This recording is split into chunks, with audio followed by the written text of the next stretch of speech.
we are back. The women's game is complete. It is time to get ready for the boys' championship to get underway between the Oxon Hill Clippers and the Eleanor Roosevelt Boys Basketball Raiders, who are representing the 4A South. The Clippers representing 3A South. Good evening, everyone. Daryl Kinsey Jr., and I'm going to get this right this time, the 11-year NBA veteran, the 1992 first-round 7th selection to the Sacramento Kings, Yes. Walt Williams, joining me this evening. Walt, let's get into this game. We got two teams ready to go, and this is for Eleanor Roosevelt. They won the state title last season. Just like Flowers in the girls' game, they're looking to go back-to-back here this evening.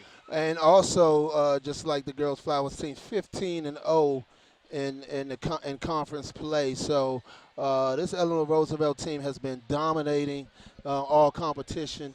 They haven't been beating teams to the fashion that the women Flowers team has, but nonetheless, they've been getting victories, having lost in the conference. And I can tell you this is going to be a very, very good game. The Oxon Hill Clippers, they are 13-2 in the division, so they haven't lost much at all. So it's going to be interesting to see this team get it going. Both of these teams are teams that can shoot the ball from the outside. Eleanor Roosevelt's a little bit bigger in size, so they get to the basket a little bit more. But both of these teams can put up points. So we're going to see if both these teams can score, and it may come down to who can hit the most threes in this game. We know the NBA has gone that way the last few years, but like we saw in that women's game, it became a defensive battle early. Yeah. Do you think we could see that happening again this evening with the boys? Well, I sure hope not. I want to see some scoring. I think we all do, honestly, after that 6-9 first quarter. I tell you what, I'm sure neither one of these coaches wanted that way, but it's going to be a similar thing, and Oxon Hill has a dominant player in Rodney Polite, and so it's going to be interesting to see if he can, as a co-player of the year, get it going tonight and lift this Oxon Hill team. Of course, he has Ellaby as a third-team all-county selection to go with him, but this Roosevelt team, they're more of a they hurt you from multiple different positions, so it's going to be tough. It's going to be a team effort on the Eleanor Roosevelt side against Rodney Polite and see if he can elevate his team to a different level. Before this championship, we got to sit down with the head coaches of both teams, and this is what they had to say. We'll be right back after this.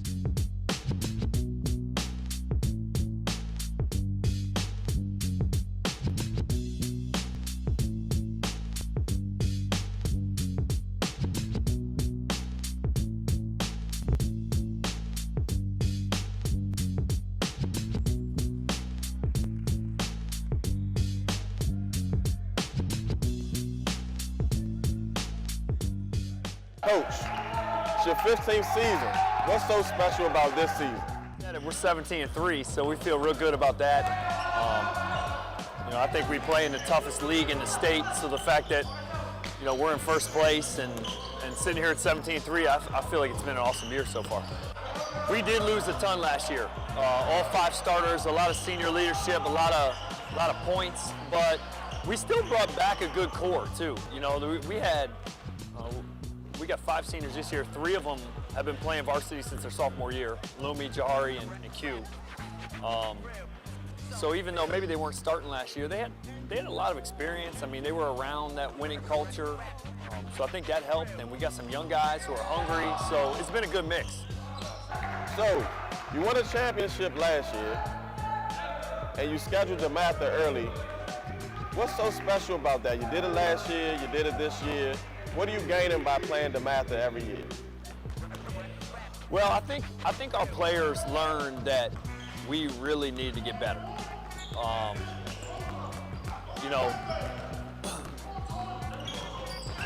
We like to play the best teams possible, and obviously there's not really any better program around than them to play. So I think playing them every year has sort of helped us.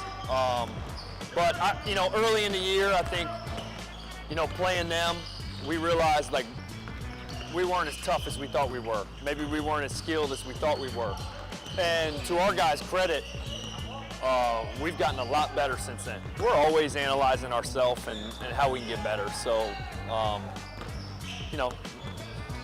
second time, third time we play a team, we'll definitely switch some stuff up.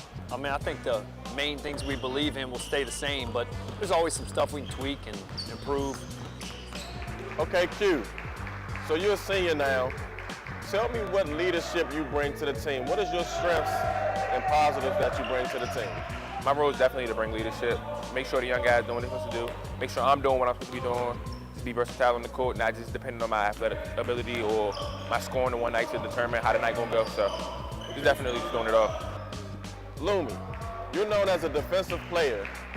Tell me what would another coach or another team do to scout against you? Who plays you well? I want to say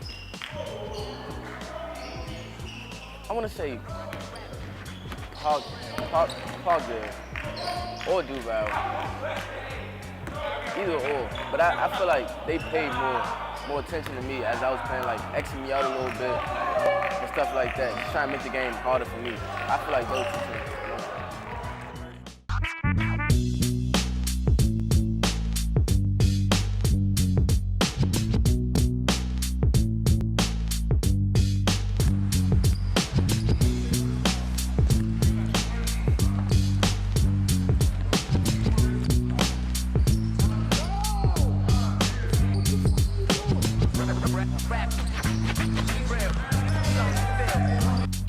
All right, Coach Howard, give us a little thoughts on the season. How you feel like you're doing? You're 18-3. What are your thoughts?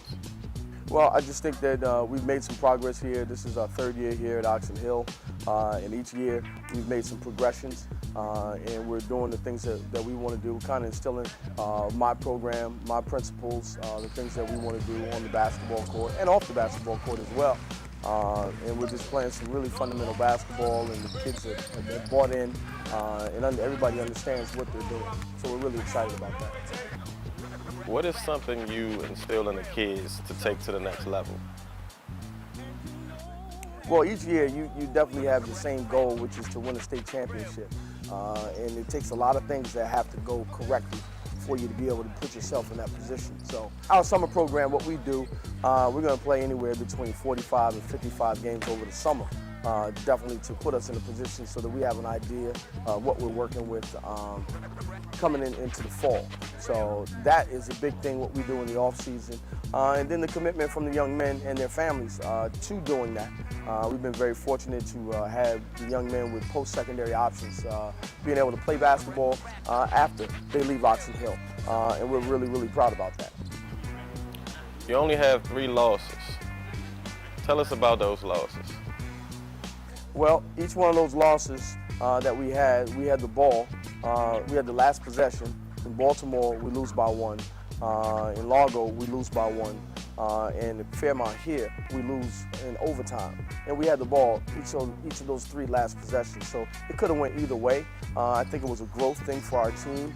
And you know, it's a long season. I tell my young men that all the time, that, you know, we started in November and we're going to be all the way playing until, God willing, March the 12th.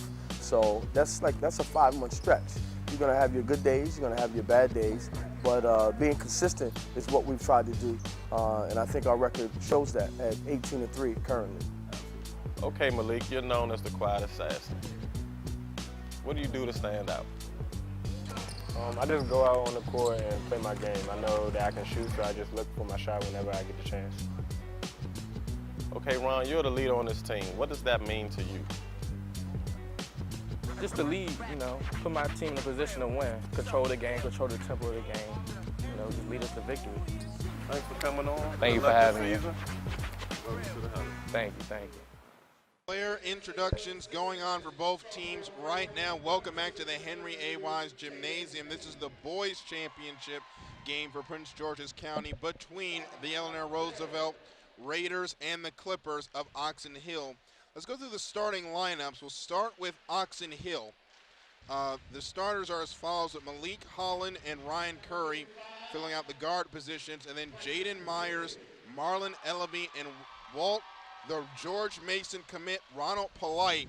When he was introduced, there was a thunderous applause from the Clippers sideline. I think they were happy to see him. Oh, yeah, they definitely are excited to see Ronald Polite. He's a guy who they're going to count it's a on to phenomenal score day. many buckets. But also being able to have Mike Sumner back is huge for this team as well. He's another guy that can fill it up for this team. So they have some guards that can really put it on the floor, get to the basket, but also shoot the ball from the outside. This Michael Sumner's first game back. He had an injury. He'll be coming off the bench today for the Clippers. And on the other side for your defending champion Raiders, Fannie Lewis, Olamide Lewis, Jahari Simon, Jamil McNair, and Quentin Mincy, your starting five. Quentin Mincy was one of the players that was instrumental in the win last year for the Raiders.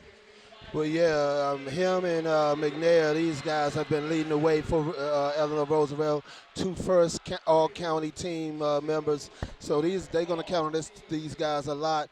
But also Lewis. Lewis is a second-team all-county player, so he's been able to get it done as well. And also Jahari Simon, honorable mention. So they have a lot of different weapons that they can come at you with. Also, just got to point out that they're missing Solomon Eric and Thomas Whitley, 6'7" and 6'6". Those are some huge guys, biggest guys in the game. So those are huge losses for this Eleanor Roosevelt team. We'll see if they'll be able to make up for such a big loss in the interior. That's a lot of height they're missing. We'll be right back. We have the national anthems coming up, and we'll get right into this game.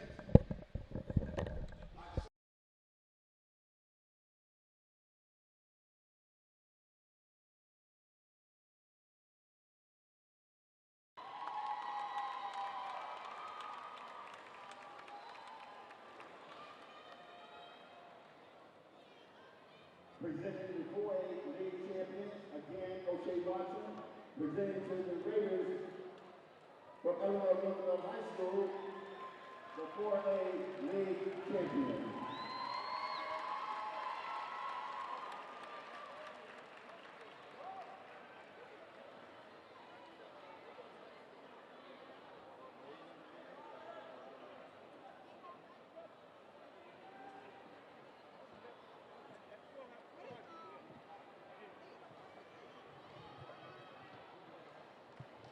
Microphone? That now. Okay. You know what? Ladies and gentlemen, officiating tonight's game, our referee is Lewis Choice. Umpire 1 is Tracy Brown. Umpire 2, Rick Williams. And our alternate official is Derek Smith. Neil. Our timer tonight is Kevin Cherry. And our official game book statistician is Alicia Parks. My name is Dennis Franklin, and I am your announcer for... I think so. Before we get started with this game, we got Neil. Before we get on to this game, let's pass it over to Neil Tucker, who has an interview with Coach Roderick Hairston for Charles Herbert Flowers. CTE? Answer, it's the doorway to your future.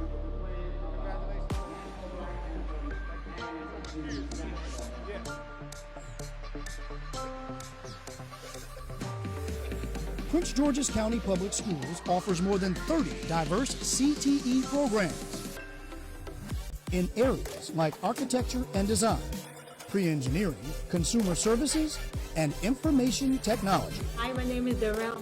Welcome to the interview.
I'm David Harmon. I'm here with the huddle. I have the coach of Flowers here, Roger Harrison, and the star players of the game, Kanaya Harris, as well as Kristen Harris. So, Coach, how was it pulling out that tough win today? Well, Oxon Hill definitely put up a good fight, but I think our kids did well. They answered the challenge, so I'm excited and I'm proud of them. I'm just getting ready for this playoff run. Yeah. So. Yes, I noticed now you're on a 16-game winning streak, so you'll be taking that into the playoffs. So congratulations on that. Kanaya, so I noticed they put a boxing one on you late in the game. How did you attack that and were able to make plays for your teammates? So what I did was I had to get open for my teammates, had to set them up, distract the defense. The defense focused on me. It gives them opportunity to go shine and do what they do. So that's what I was just doing. I was just distracting the defense as a decoy. Yes, you did a great job with that as well. So, Kristen, you got hot there late in the third quarter, early in the fourth. So how did it feel getting that hot hand? It felt like I was doing the job I was supposed to be doing in the first quarter and second quarter. Well, great job, guys. We're going to kick it back to the game. Jamel McNair are taken to the circle. We are ready to start. This boys' game is underway, and Oxon Hill takes it up, and a quick layup is up, no good by Marlon Ellerby, rebounded by the Raiders. And just like a quick start we had in the first game, we got a quick start here again in the boys' game. So here we go. Fannie Lewis has it, pass it to the left side. 16 on the shot clock. Lewis gets the ball back, pass it to his left. And that goes out of bounds. Lewis just could not get his hands on it. That one goes out of bounds. This Oxon Hill team starts off in a man-to-man. Eleanor Roosevelt starting off in full court pressure, man-to-man. Coming right at each other right out the gate. Ellerby almost lost that ball. But manages to make the pass to Polite and then gets it back. Dribbles up the court. Pass down low to Holland. Now they swing the ball around. That's a three going up for Myers. No good. Rebounded by Mincy. Good ball movement right there.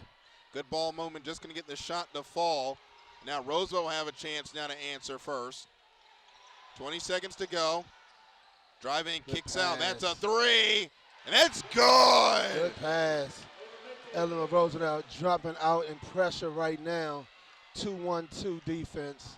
Full court pressure. Jaden Myers knocks down that three, and it is now 3-0 in favor of the Raiders if we get a foul called. The middle of that 2-1-2 press is open once they swing the ball one time. So it's going to be interesting to see if they can take advantage of that. Eleanor Roosevelt is going to be trailing, and so we're going to see how the hustle comes into play when that element of the game starts to take surface. Malik Holland gets the first foul as there's shot is made there by Robert Polite. Fannie Lewis actually got a call for the foul for Roosevelt. So it's now 3-2. 6:38 left to go in the first. It's a drive in. That's up. No good. Second attempt, that's up, and that's no good as well. Third attempt, McNair got the rebound. Ball goes out of bounds. Oxon Hill will take it. Mincy missed some easy opportunities right there. A couple of easy opportunities down low. Could not get them to drop, could the Raiders. It is now 3-2, 6:22 left in the very first frame. And I think everyone watching, either on the Prince George's County Public Schools Twitter and Facebook pages or on Monumental Sports, who is streaming tonight's games. As there's a foul and there's a push. Called down low. That's going to go against Jamel McNair, so that'll be his first. Good rebound right there. So rebounding was important in the girls' game. It's definitely going to be important here, especially with the amount of size that Roosevelt is missing today. They got 6'6" and 6'7" sitting on the bench. That is a lot of length to not have at your disposal. So under 17, and there's a steal, Fannie Lewis. He runs in and blocked away by Ellerby. Good hustle right there. On both ends, you're seeing the defense take place once again.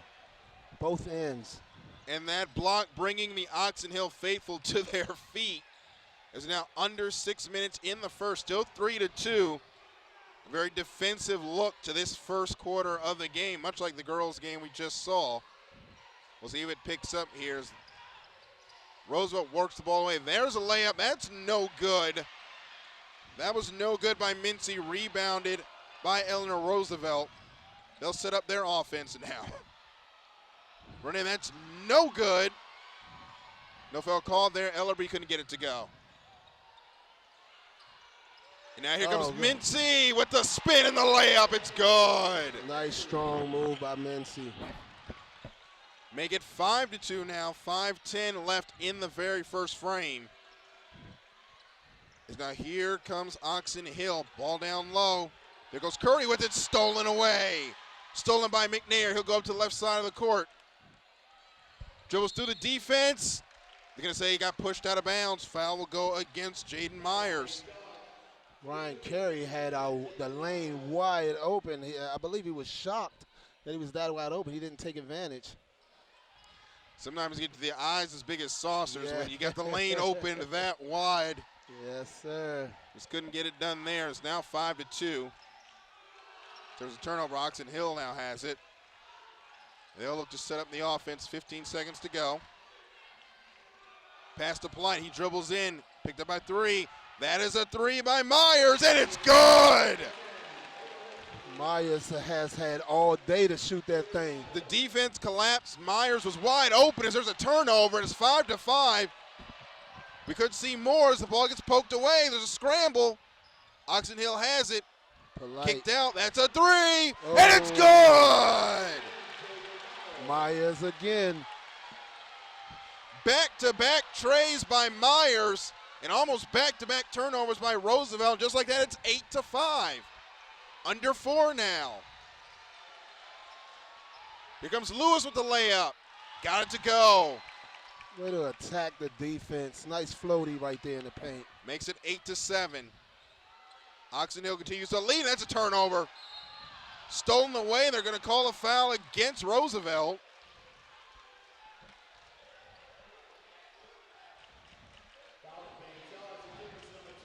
No, it's going to go to Oxon Hill. Ellerby gets called for it. So Sumner's going to come on for Oxon Hill. Some more scoring right there for Oxon Hill. And James Rice will come in for the Raiders, but we'll have more right after this. It's 8-7. Oxon Hill leads. We'll be right back after this.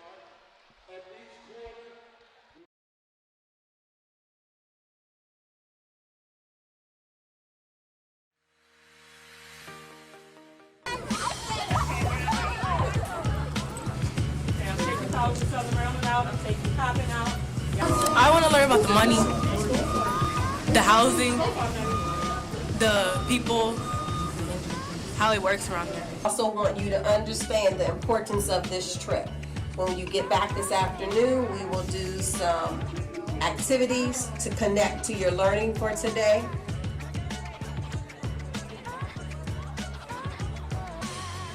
So today we have over 1,100 scholars that are going to various colleges.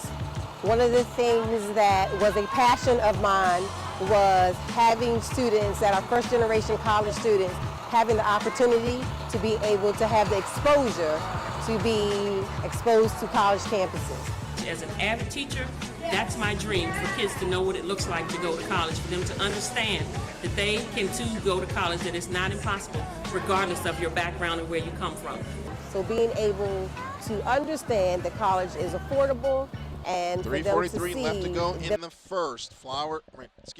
Oxon Hill leads 8-7 over Roosevelt. Darrell Kinsey Jr. and the NBA veteran Walt Williams with me. Walt, what have you seen out of both teams so far? This is up-tempo right now. Both teams are in each other's faces right now. And so early on, Oxon Hill has just been able to hit 2 threes to have the lead right now. But both teams are very aggressive, attacking each other. So both teams are off to a good start. We're getting a little bit of a conversation now between coaches and officials. Brendan O'Connell is the head coach for Roosevelt. He's talking to the referees about something. Obviously, we cannot hear what it is from our positions. We're on the other side of the court of them. So they're trying to get something straight with the teams. As we see some of the county champion Flowers Jaguars have stayed around to take in the boys game. They have the state championships coming up later this week, actually, in a couple of days for these teams. Well, how big of that is a momentum boost to win this game, and how does that propel you into the state championship? Oh, man, whenever you can come off a championship win, especially in your division, it's definitely confident building. It gives you that momentum. It gives you the belief that no matter what's happening in the game, you're going to have an opportunity to win. And so that's an important factor to have on your side when you're coming in to these playoff games when it's a situation when it's one and done. So being able to play in this type of environment, you get to see guys who normally don't have attention paid to them. You get to see them perform, and so you get an idea of who are the X factors, who are the other guys who's going to be able to contribute and help you. Themselves on a college campus in 5 years. Conversation. So we're going to take a quick break. We'll come right back after this.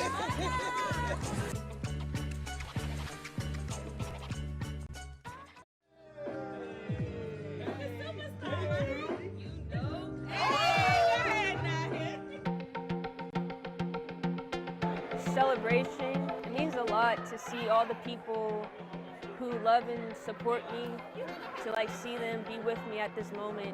All these people came out and showed love, supported me like through the whole journey. It's just beautiful. See all these faces.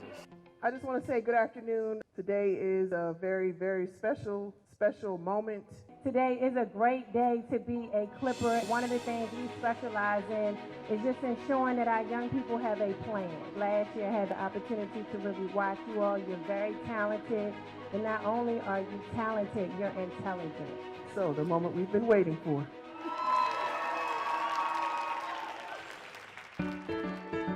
The entire coaching staff was very welcoming. On my official visit, they made it feel like home. They had my best interests at heart, not just that I would be a player on their roster, but a member of their family. That's what really drew me in. Extremely proud dad. From the time that she was 7 years old, like she had mentioned, I've always been trying to capture those moments, just knowing how precious that they are. You reach one milestone, but there's room to keep reaching for the next milestone. And with all the prayers and blessings, he'll make it to the next one. It was more emotional than I thought it would be. I thought it was going to be like a cool, nice day. And then I got on the stage, got very emotional. It all hit me at once. Like, it's a blessing, it really is.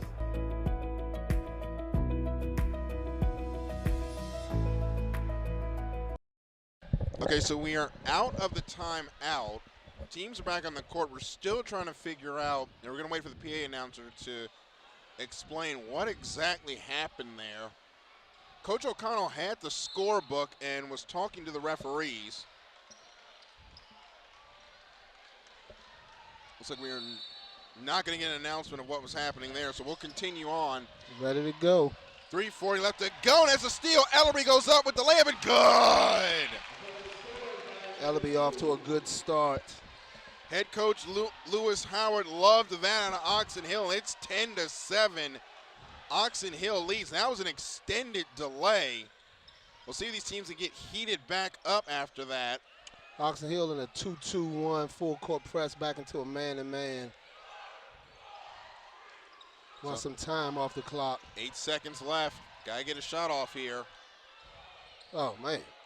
That's going to be a layup. That's a great pass to Quentin Mincy. He knocks down that layup, and it's now 10-9. Myers is going to pick up the assist there. Good execution. That was just a pretty pass, even prettier shot there. So that's under 3 minutes now. Good ball movement by the Clippers. Looks to be a 3-note.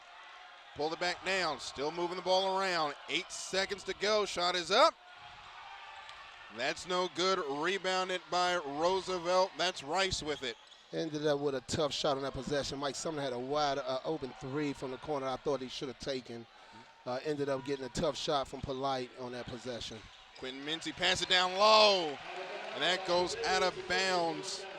He was looking for Jamil McNair, and the commit to St. Mary's cannot get that one to go.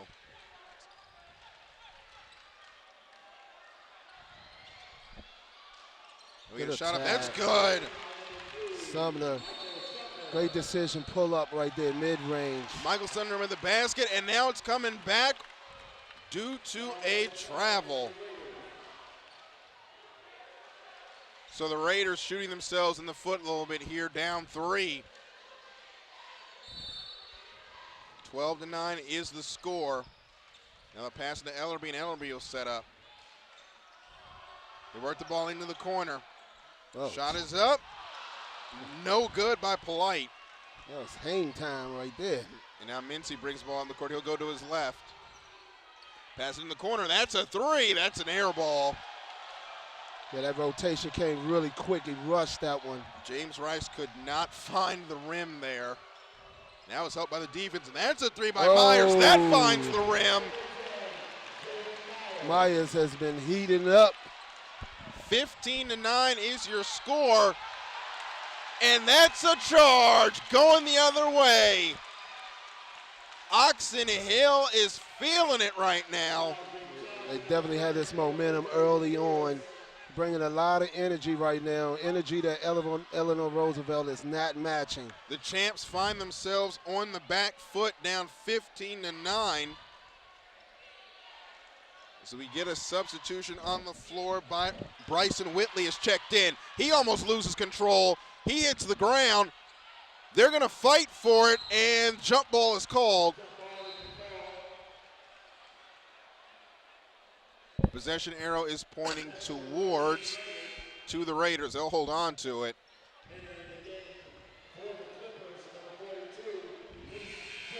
Reese Jones checks into the game for the Oxon Hill, and number 33, Jalen Payne checks in for Roosevelt. And right now, the Roosevelt just looks out of sorts. They do. The pressure defense, Oxon Hill calls another turnover. The pressure defense is too much right now for Eleanor Roosevelt. And Lewis picks up a turnover of his own. They fight for it, goes out of bounds. Now I think they're going to get a foul call against Michael Sumner. Yeah, a little lackadaisical with the handle right there, and just got it taken. James Rice takes the ball out of bounds and gets it back. 1:08 to play. In the corner, that's a 3. Oh. No good, rebounded by Roosevelt. Polite. Oxon Hill, sorry. Polite is very athletic out there, man. Polite got up there to get that rebound. Yeah, he did. Now they work the ball around here. 18 seconds to go. Polite gets the screen from Jones, and they're going to call a foul. Good call.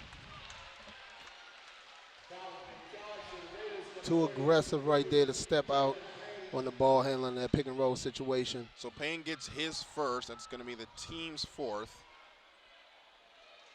Get the ball to Myers. Get the ball to Myers. Let him work. Here we go. 45 seconds to go. It's 15-9 is the score if you're just joining us.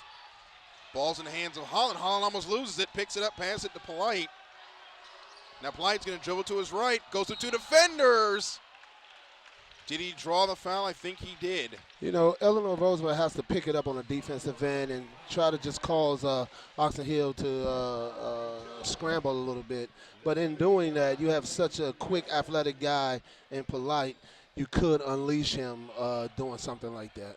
Bryson Whitley gets called for that foul. So 30.2 seconds to go. Here comes Oxon Hill. They have a chance where Ronald Polite has it. He's going to go in and slams it down with both hands. Just what I just said. I mean, this dude is athletic out here, man. The George Mason commit elevates for the slam, and it's 17-9. Roosevelt has one last chance. Drive in. That's a shot that's no good by Simon. Rebounded by Oxon Hill. That won't count if it goes. And that is the end of the first. Oxon Hill comes out swinging. They lead 17-9. We'll be right back after this.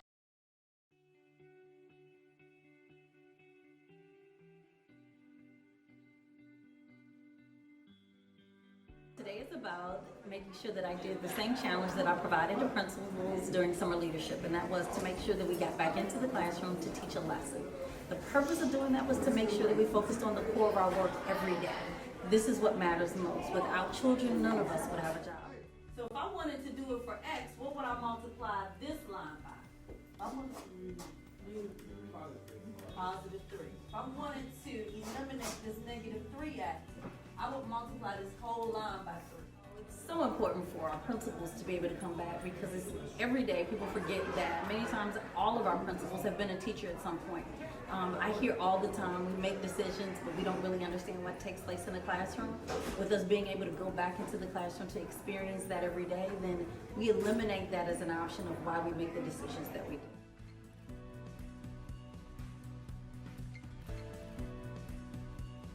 How old do you have to be in order to vote?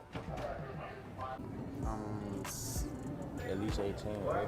18. You have to be at least 18. 18. What We're percentage? back here with the second quarter just getting started. Daryl Kinsey Jr.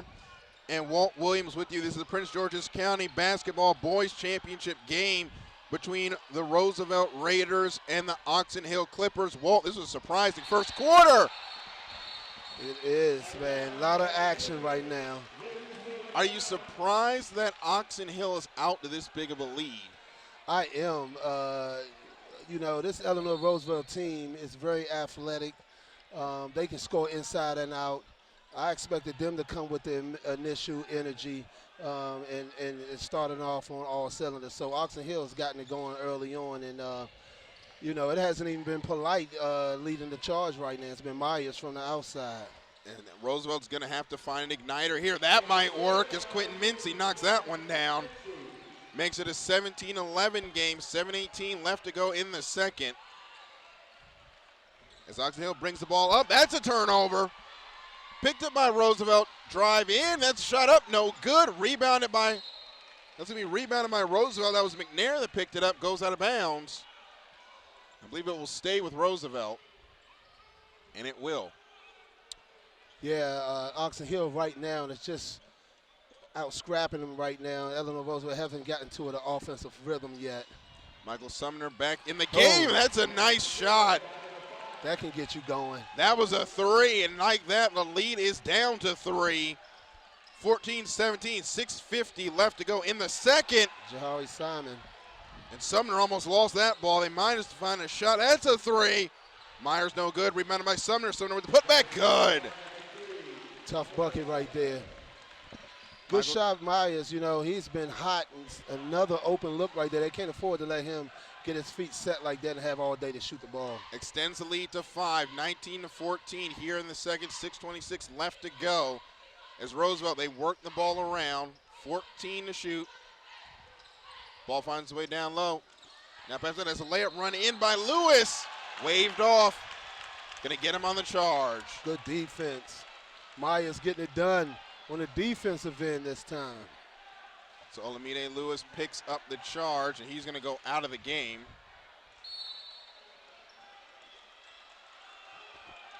That's gonna bring Bryson Whitley back in. Here, 19-14 is your score. Here comes Sumner with the layup and one. Nice move to the basket. It looked like his pops on that one. Mike Sumner Sr. Used to get it done around that basket, man. And Junior getting it done just like his dad did. Gets the two, and he's looking for one more. Well, it looks like they waved off the basket. They did not count the basket, so he's going to shoot two. Oh. And he misses that one. So he misses the first of the 1-and-1 instead. Actually, they're calling Clippers fans saying he should have had a 2. But we play on, and that was almost tipped in by Sumner. That shot was made by Fonnie Lewis, but looks like they did actually end up giving him the shot, so it was an and-1. He missed it. So it's 21-16. A little bit of confusion there from the scorer's table. Yeah, I was wondering what was going on. That was definitely an and-1.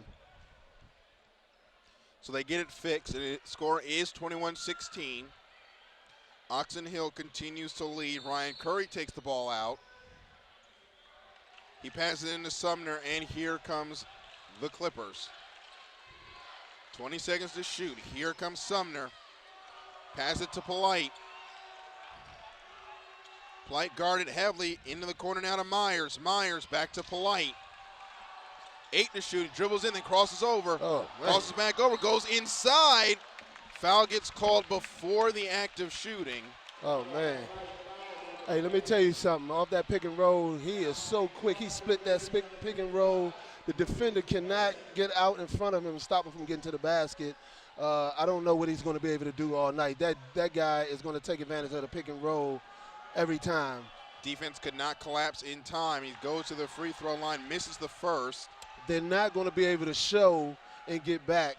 He's too quick. He's either going to give him an in and out and go around him, or he's going to make him get out so far he's going to split him. They're going to have to figure out a different way to defend the pick and roll when it's polite in that action. So he makes 1 out of 2. What do you do as a defense to slow down a player that's that Oh, fast? man, you got to trap him or either just straight switch it and just try to keep him in front of you and have him take a shot over top of a hand. And that ball goes right into the hands of Michael Sumner. Good defense. They'll take over. Holland he's going to drive in. You gotta shoot he was that. looking for Curry. How close do you want to be, man? How close you want to be? I think you just got to right go. there. You just got to go up with that one, don't you? That's easy points. Right there. You're in the paint. You're right there. At worst, you possibly draw a foul, get to go to the line and shoot for it, but that was a strange decision there. Roosevelt has it. Yeah. Lewis will bring the ball up the court. Passes to the left side, kicked out now to Mincy. Kicked into the corner. That's a 3. That's good.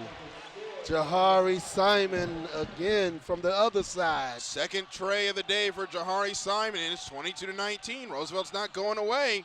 That's a foul. Sumner runs in, doesn't get the foul call. Rebound by Lewis. Now here comes Roosevelt. Driving in. Good Lewis pass. kicks it out. That's a 3. Almost had a tie game, couldn't go. Good pass, though. They call it jump ball, so Roosevelt will get a second chance with it. These teams are going after it right now. They are hustling on the defensive end. This is a very physical game we have seen in the first half. James Rice now checks back in. You can see both teams want it real bad. McNair sits down, and for Oxon Hill, they want to end the run that Roosevelt has been on. They have been a dominant power in basketball in this county. They won the county championship last year. They parlayed that into a state title. Oxon Hill wants to take that away from them this year. And we'll see if they can do it. Currently, they have the lead with just over 4 minutes to go. 3 waves off, wouldn't have counted anyways. It bounces out. Ronald Polite ended up hitting the floor. Good defense again. We take the charge. That's 2 or 3 of them tonight so far. There's a charge away from the basket as Ellerby's going to check back in for Myers. This Roosevelt team has a history of winning in the recent years. They had a standout Nazi Marshall at Xavier University right now, alum of Eleanor Roosevelt. Under 4 minutes to go now. 22-19 is your score. Oxon Hill leads. Shot is up by Sumner, no good. Rebounded now. Here comes Roosevelt on the break. That's Mincy with the layup, no good. They're going to wave it off, call it a blocking foul against Polite. Polite did not like that call at all. So Lewis comes over to the side. Mincy was he was very aggressive getting to the basket on that one.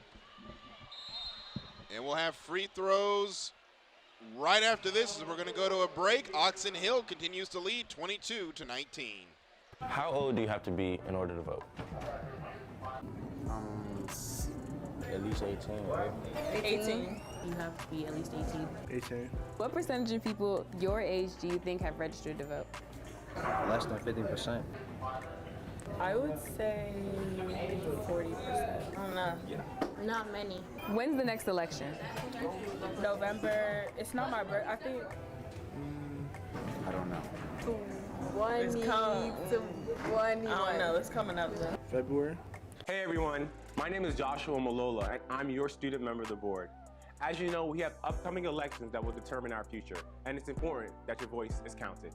Unfortunately, low voter registration is an issue all over the United States, so let's address it. Did you know that less than 50% of eligible voters between the ages of 18 to 24 vote in local and national elections? Millions of eligible young American voters fail to turn out for elections simply because they don't know they're eligible. This year, we can change that by pre-registering to vote. Pre-registration is an election procedure that allows individuals under the age of 18 to register to vote.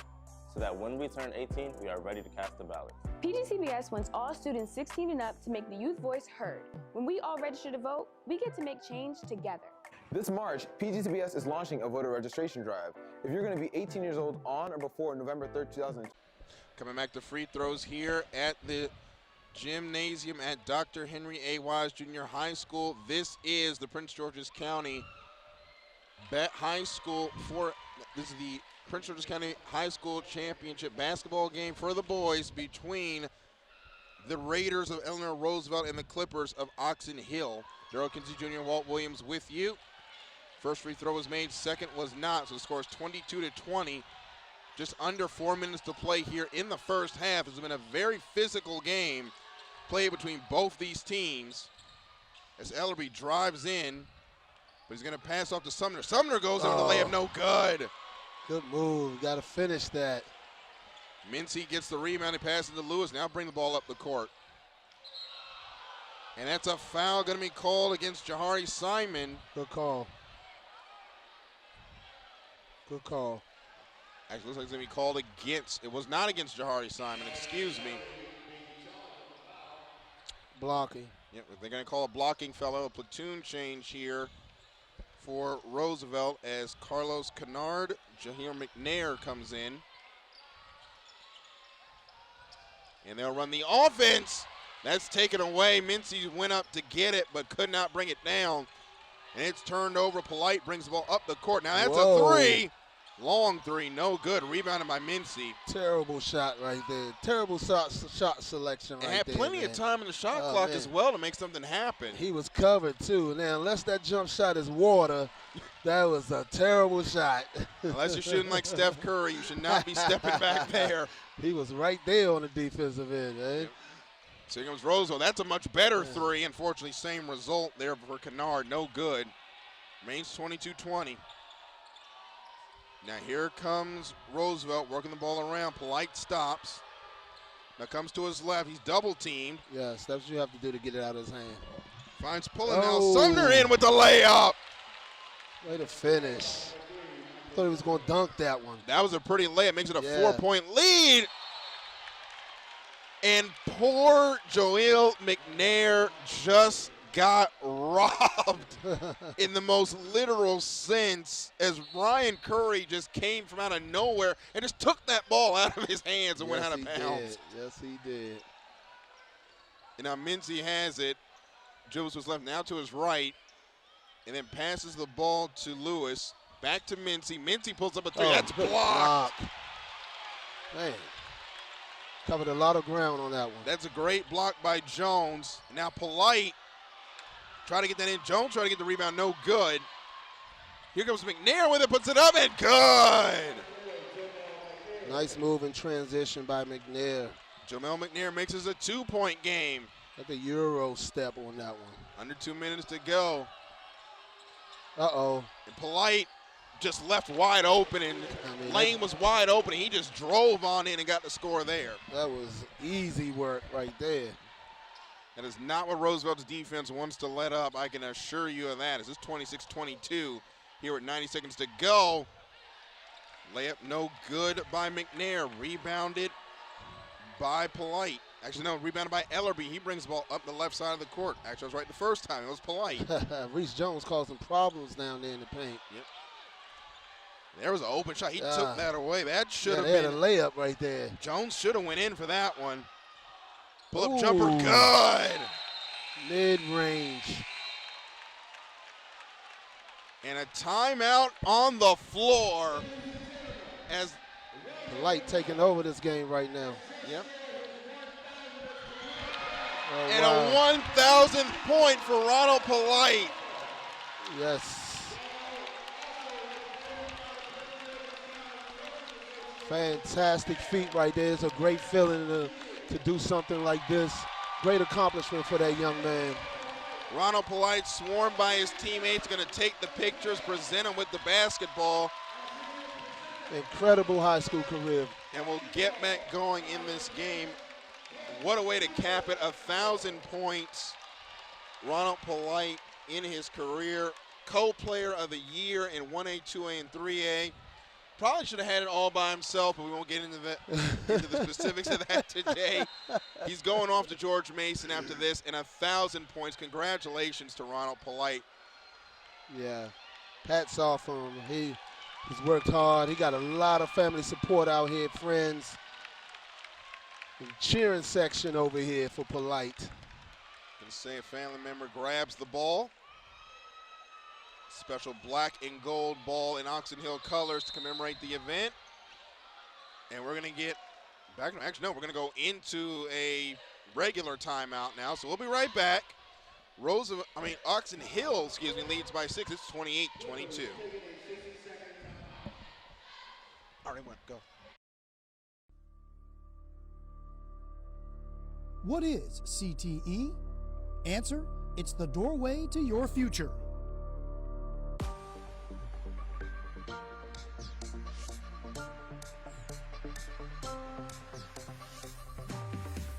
Prince George's County Public Schools offers more than 30 diverse CTE programs in areas like architecture and design, pre-engineering, consumer services, and information technology. Hi, my name is Darrell. Welcome to the interview. Certifications, internships, and paid apprenticeships that give our graduates a competitive advantage. It starts in Prince George's County Public Schools. It ends with you graduating workplace ready. Your future now. So we're back. 28-22 is the score. Oxon Hill leads Eleanor Roosevelt in the boys championship game for Prince George's County. My name is Daryl Kinsey Jr. Walt Williams is with me. And as soon as we get going, another whistle. And it looks like it's going to be a side out instead. Jahari Simon takes the ball out of bounds. He'll kick it to Olamide Lewis, and we'll get this game back underway. Under 1 minute to play now. Down by 6 is Oxon Hill. Up by 6 is Oxon Hill, excuse me. Roosevelt trying to come back in this game. Simon with a 3. That was a heat check right there. Off the right side of the iron and out. Trying to see how hot he is, you know. He ain't hot enough yet, it looks Not like. yet. Polite for 3. Oh. That's good. This dude got it going right now. Getting to the basket, dunking it, laying it up with the left, pull up mid-range, and now gets one from deep. Point 1,003 for Polite. It is 31-22. 1,003. And then the scramble for the rebound picked up by Roosevelt. They have another chance at it. That is a 2, no good by Simon. By right McNair, there. sorry. Oh, turned it over. Just terrible pass there by Simon. And that is a running layup, no good by Polite. One last chance for Roosevelt. It's up and no good. So we go into the half with the defending champions trailing Oxon Hill 31-22. We'll be right back with interviews with both principals and a look at the first half.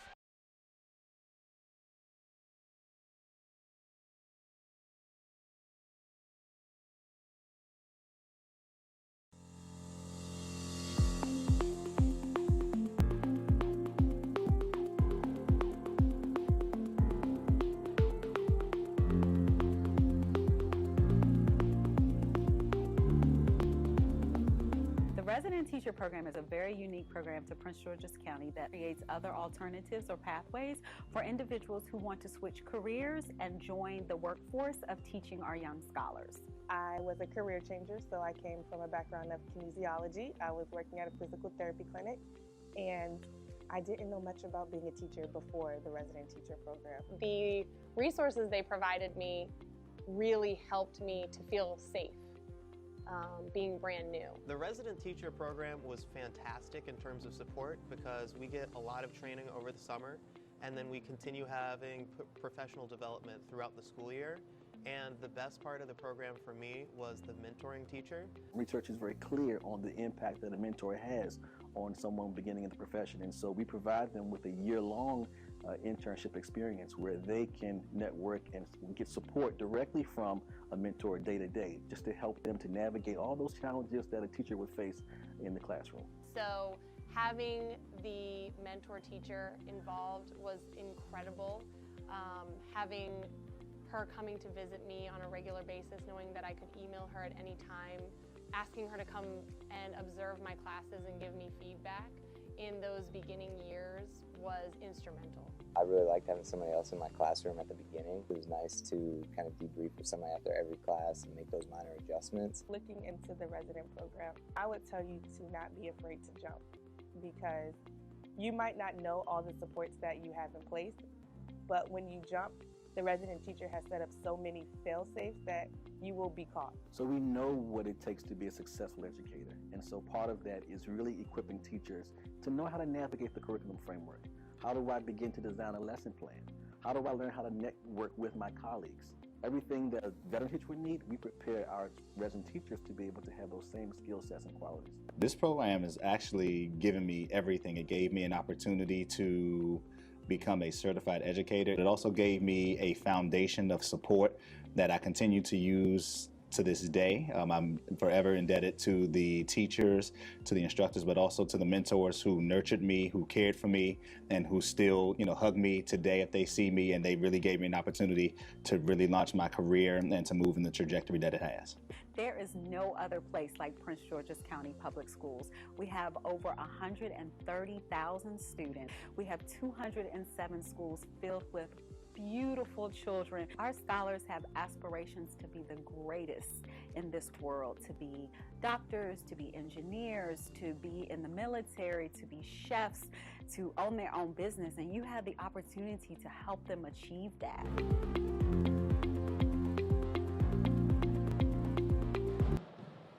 Here in Prince George's County, we're at the Prince George's County Boys Championship game between Roosevelt and Oxon Hill. Oxon Hill currently has the lead 31-22, but it's not just about athletics here in Prince George's County, it's also about academics. And I'm here with the vice principal of Eleanor Roosevelt, Miss Ayanna Briscoe. Vice Principal Briscoe, thank you so much for joining me. Tell me about some of the things that are going on at Eleanor Roosevelt right now. Well, thank you for having me. I am standing in for Mr. Reginald McNeil, our illustrious principal, and we have wonderful things going on at Eleanor Roosevelt.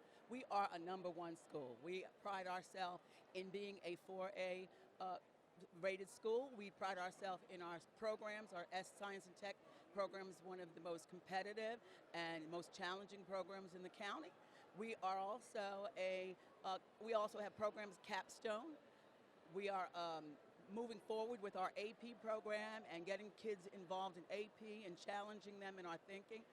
We have the highest, most nationally board certified teachers in the county. We are #1 in that. We have 20 plus nationally board certified teachers in our building, and that is growing. I mean, I think when you look at those numbers, you know that academics is important, not only to our students, but for our teachers, because they too continue to grow and be educated. So we're doing wonderful things outside of our championships and major athletics. Our numbers are going up, our graduation rates are great. Our seniors are already being accepted into Ivy League programs. So there's a lot about Eleanor Roosevelt, and I could say that from experience, not just saying it from because it's there, but I know what people are calling up and asking. How do you get into Roosevelt High School? Because they're knowing and hearing about us as well. You guys are right up the street from NASA Goddard. Have you guys worked with them? I know you're a science and tech school. Have you got a chance to work with NASA Goddard on any project? Our science and tech students are involved in RP practicums, basically, and they're doing those research projects with many of our partnerships, NASA Goddard, doing it in the state programs, at UMD. So our kids are very involved in those and being mentored in those high science and tech research programs. And where can people find more information about what's going on at Roosevelt? Well, you can go to our website through the county webpage, Eleanor Roosevelt High School, and you can see things right on that website. We're definitely putting that information out there, so we're very transparent. Okay, Vice President Briscoe, thank you so much for joining us. Thank you so much. I'll be right back with Oxon Hill's principal right after this.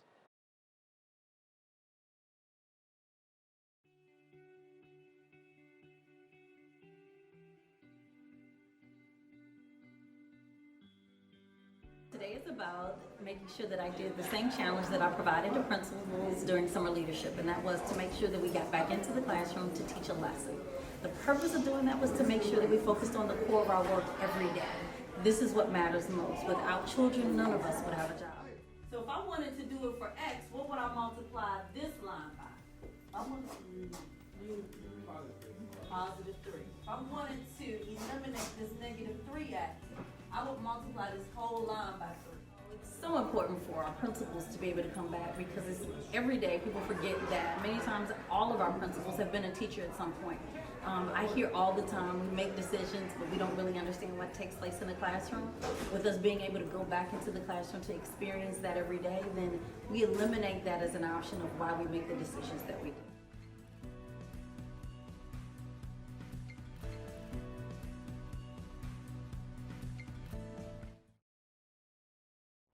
Prince George's County Public Schools are... You know, the good part about having two teams in the Prince George's County Basketball Championships is you get double the opportunities to talk about your school. And I'm back here with the Oxon Hill Clippers principal, Miss Marcy Holland. Miss Holland, welcome back. Yes, it's good to be back.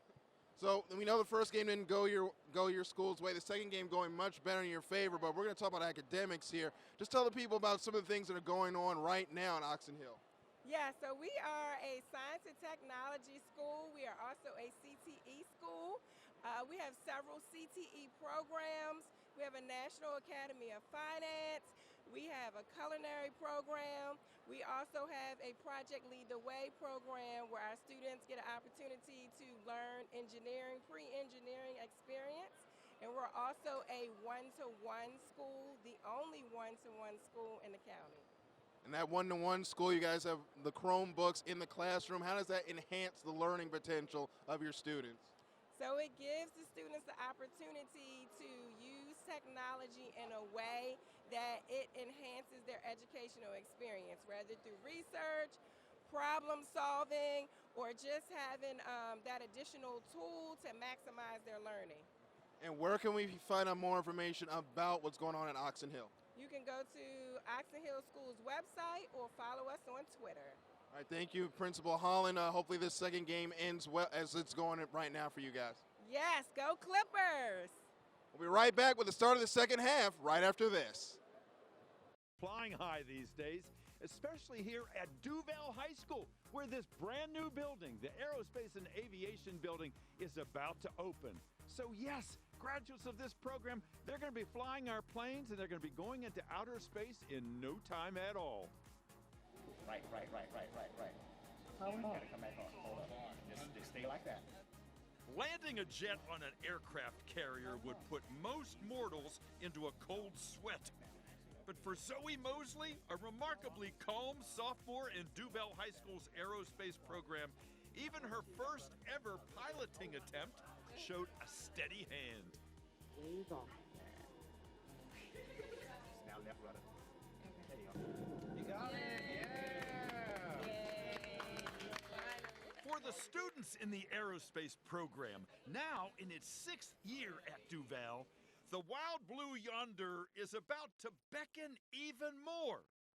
For witness the brand new building that'll open in the fall that will be dedicated entirely to preparing future pilots, astronauts, air traffic controllers, aerospace engineers, indeed so many different kinds of jobs that the sky is hardly the limit. I was thinking about becoming a pilot, but I'm also interested in like the medical field. So I was thinking becoming like a flight nurse or just maybe a psychologist in the aviation field. Aerospace engineering, which has an entry starting salary of about $68,000 a year. Aviation technology, so the starting pilot starts at about $70,000 per year. With 2 new classrooms and a large hangar/multi-purpose lab for flying drones and eventually performing aircraft maintenance, it's big enough to accommodate actual Teams getting ready for the second half of the boys championship game for Prince George's County. Oxon Hill currently leads 31-22. Daryl Kinsey Jr., Walt Williams with you. Walt, let's get into a little bit of these stats. We'll start with Oxon Hill, and Ronald Polite is leading the way. Yeah, he's been doing it all, getting to the basket, mid-range pull-ups, deep threes. He's doing it on the defensive end as well, scoring on all 3 levels, but also bringing it to the table defensively. He's been passing the ball well, not forcing things, letting it come to him. and getting it done. And then Mike Sumner has been a beast around the basket. Jaden Myers has been shooting the lights out three. He has 3 threes in that first half, so that three-headed monster has been something to deal with on the Oxon Hill end. When you're talking about Eleanor Roosevelt, Menzies been getting to the basket. Jahari Simon has 2 threes as well, so they got to do a better job of getting him the ball and freeing him up from the outside. But on the defensive end, they just can't allow Jaden Myers to get loose, and Sumner, they can't allow him to get easy baskets. I don't know what they're going to be able to do with Polite. He's just a man amongst boys out here. Quentin Mincy has 7 points. Polite knocked down point 1,003 there before the end of the second quarter, as Sumner has 8 points and Myers has 9 points for Oxon Hill. As we are underway with the second half here in the gymnasium at Dr. Henry A. Wise High School. Oxon Hill has the ball after a foul call. That was called on the Raiders, number 4, Jamil McNair. So McNair now has 2. And there is Polite with the basketball. Going to go to his left, he passes it. And now dribbled in. That's Holland with it, makes the shot. Tough bucket.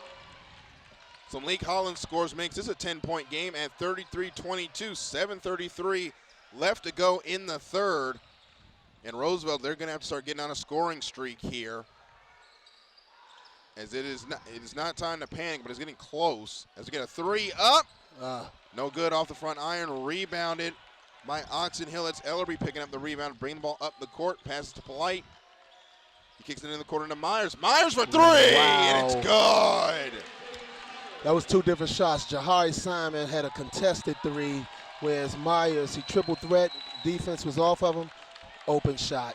And a quick timeout by Roosevelt head coach Brendan O'Connell. So we'll take a break here. It's 36-22, Oxon Hill with a commanding lead.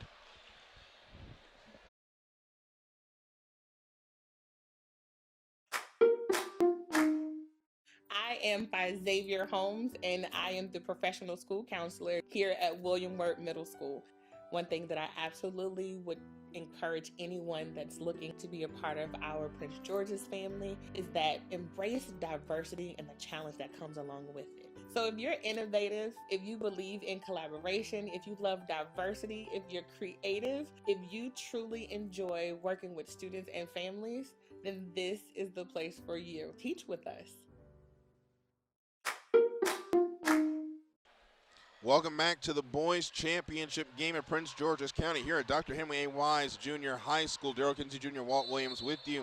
I want to thank you all for watching wherever you are, whether it be on the Prince George's County Public Schools Facebook and Twitter pages or on the Monumental Sports Network, or graciously streaming today's action.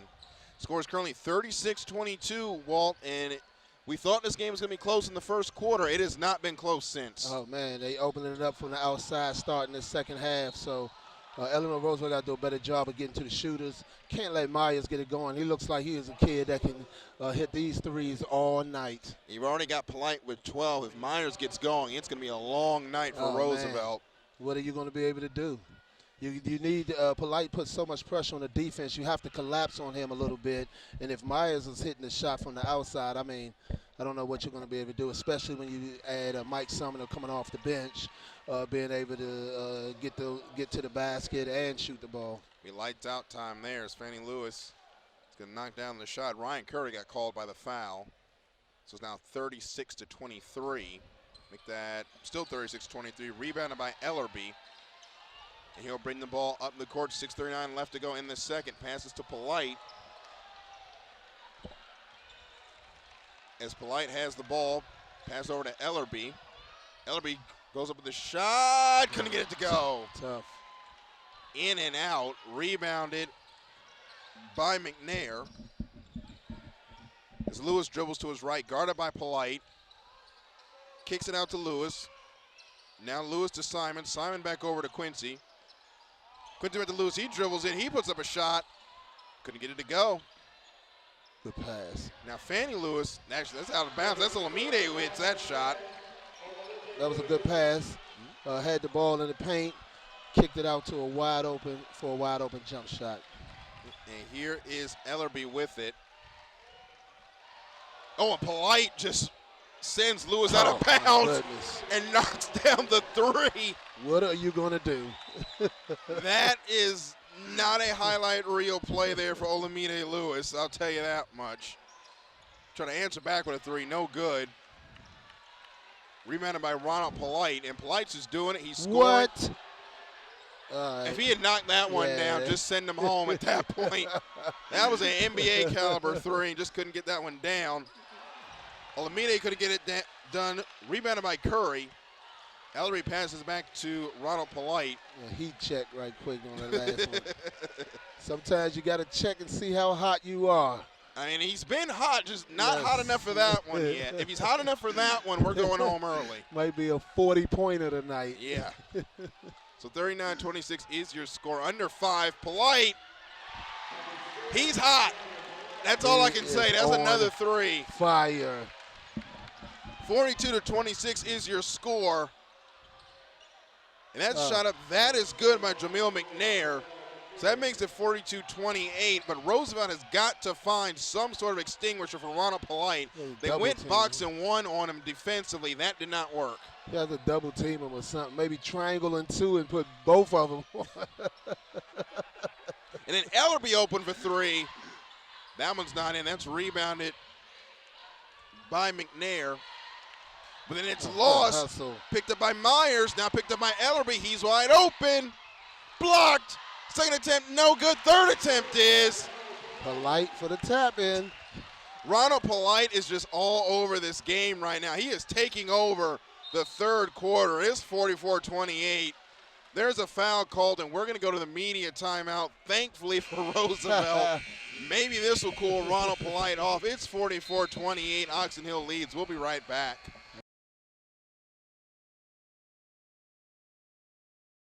My name is Dallas Lee, and I am the proud principal of Drew Freeman Middle School. I was most motivated by going to school. I had really, really great teachers. I've excelled in ways that I never thought I would because of school. And so I remember my teachers. I can still call them to this day. They all deposited something different into who I am. And I wanted to make sure that as an adult, I did the same thing for children.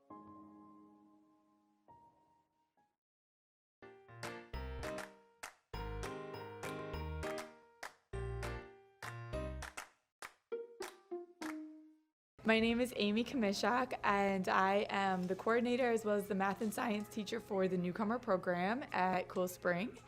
I had a student 2 or 3 years ago. She was a part of the newcomer pullout program. She was in 5th grade. She had arrived in Maryland one day, and the very next day, her parents put her in school. And she was terrified, and she didn't know if anyone would speak her language. She didn't know if any of the students or the staff would understand anything that she had been through. She didn't know what she was going to have to do or where to go. She didn't understand any of the paperwork that came to her house. She just knew she was there. And she went into her 5th grade class, which 44-28 is your score. Under 4 minutes to play. Oxon Hill has a commanding lead in this game, and Ronald Polite has just been going off. Well, what can Roosevelt really do to slow him down at this point? I mean, I don't know. I think one thing they have to do is go back to the boxing one. They only did that for 1 or 2 possessions. They need to do that a little bit longer and see if that's something that can slow him down. I'm saying you got to make other guys score, except for Myers. You don't want to see him shooting it, but what? There's Sumner right there with a two-handed slam. Polite again. That's Polite, excuse me. You don't want to see that either. Yeah. Foul gets called on this. It is now 46-28. How does he get open, that wide open underneath the basket? Oxon Hill's doing a great job of moving the basketball. They're pressuring up top, trapping, and Oxon Hill is executing fantastically on their offensive execution out of this press. They're moving the ball and creating easy opportunities. That time it just happened to be Polite. So that was a foul called on this, and that will go against Oxon Hill's Jaden Myers. That's his second. First free throw was good, makes it 46-29. Second is coming. That'll make it 46-30. And Roosevelt is they moving towards almost desperation mode, getting into that mode, down 16 with 3:40 left in the third. And the danger of that is a team that can execute, that's athletic, that are in possession and willing to move that ball, play unselfish basketball, will kill that all day. And here we go. Oxon Hill has it. Michael Sumner passes to his left. That's too polite. He's playing around out Gotta here get the now. ball out of his hands. I mean, come on, y'all. He's just making it look easy Come on, at this He's point. playing around out there now. Hey, you can't allow him to go one-on-one out here. James Rice needed some help out there. Seriously, he needs was some help. not ready for that. He is starting to clown out here now. You got to double team this kid. Roosevelt's got to do something. Rice tries to answer back with a three. That's no good. Rebounded by Eleanor Roosevelt by Simon, but it's missed. They kick it out to Ellerby. Polite wanted the alley-oop. They're going to call a foul. Well, that was Sumner for that alley-oop. Yeah, that was Sumner. And if Sumner jammed that one down, start the bus. I believe if that was Polite, he definitely would have threw that one. Mm-hmm. But either way, as Ellerby steps to the line, first one's up and good. He could take this lead out to 20 with this make. Roosevelt is in full panic mode. This game is getting, I was gonna say getting away. It has gotten away from them. Yes. At this point, let's be realistic. They're gonna need something big in the next 10 minutes, counting the fourth quarter, to get back into this one, as Ronald Polite has heated up, and he's hot, and there's nothing cooling him down anytime soon.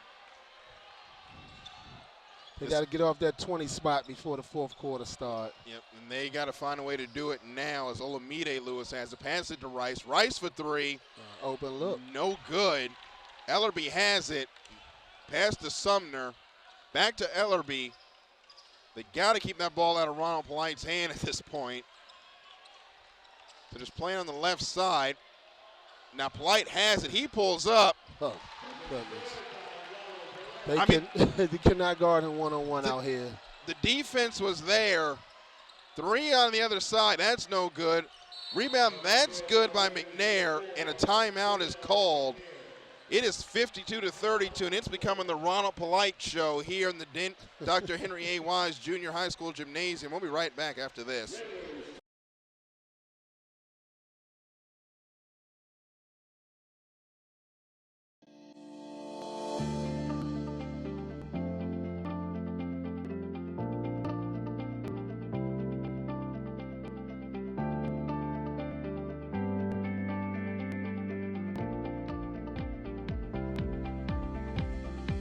Our focus this year is getting back to the fundamentals and making sure that our students are learning and on par with the other surrounding jurisdictions. I have charged our principals to be in the classroom every day.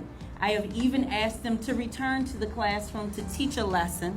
So you may see that on Twitter as they tweet that out, because I want to make sure our community knows that the people who are leading our buildings are instructional leaders.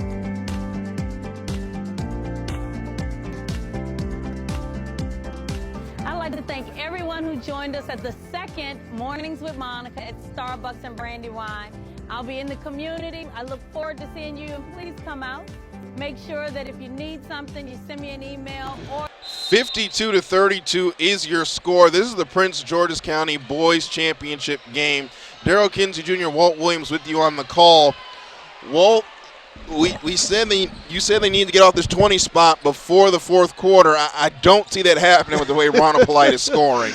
They're going to have to change up the defensive concept. Oh. And then Sumner's getting hot too. See, this is what happens when you have that 20-point lead. Everybody start getting very confident. And next thing you know, everybody's playing at another level. You don't want to say that the game is over, as Olamide Lewis misses the front iron on the three, gets the rebound. You don't want to say the game is over, but the game is over. Roosevelt. See, I was trying to give him hope, but Oxon Hill has just turned on the gas in this third quarter. Yeah, man, they mashing it right now. Roosevelt's running out of chances. They're going to have to come into this fourth quarter and come out with a new strategy, because they are in trouble at this point. There's no other way to say it. The Oxon Hill offense is in fuego right now. That's Spanish for on fire for those of you that are not bilingual. Scoring at will. And we get another whistle. Fouls are not going to help, obviously. That's going to go against Eleanor Roosevelt. That's going to go against Quentin Mincy. That's his second, the St. Mary's commit. And Polite has the ball. That is stolen away. And that is a one-handed slam by Jamil McNair. Roosevelt needed something to cheer for. That's about the loudest we've heard their cheering section since early in the first quarter. Now, whether that carries them back into this game, we will see. Right now, Ronald Polite he's going to drive in. He just steps back, misses off the front iron. Picked up by McNair and stolen by Polite. Pass to Sumner. Sumner goes in, it's good. Nice finish. We thought something was coming there, and then Sumner just says, yeah, something was coming. More points for Oxon Hill. It's now a 22-point lead, 35 seconds left in the third. And mercifully, this quarter will be over for Roosevelt. You were hoping they'd be able to come back, but instead, Sumner knocked that out. It has just been all Oxon Hill in this 8-minute frame. Onslaught. I'm going to give a quick shout-out to my little niece, Shanae Williams, an Oxon Hill grad, so she is ecstatic right now in the gym right now. I know there's a lot of Oxon Hill grads that are watching us on Monumental Sports as well, just loving this.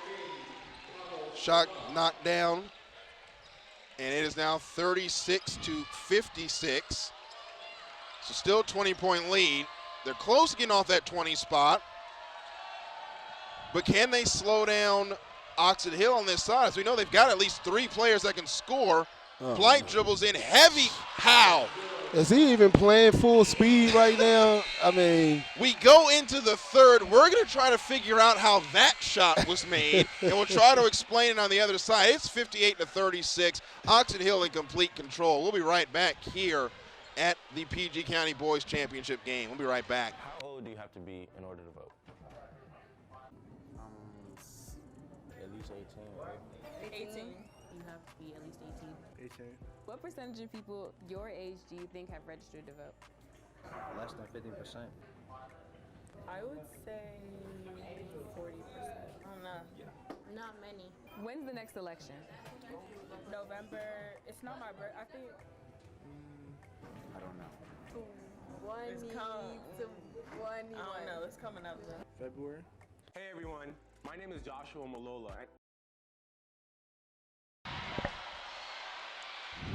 We thought we were going to get a cheerleader call out. We did get it. Roosevelt backed up. Oxon Hill's like, no, we want this. Let's see what the Roosevelt cheerleaders decide to do.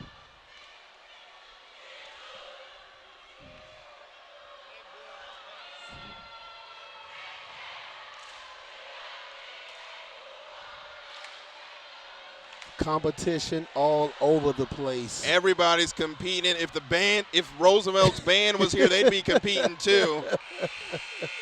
But the Clippers are feeling as we get the horn.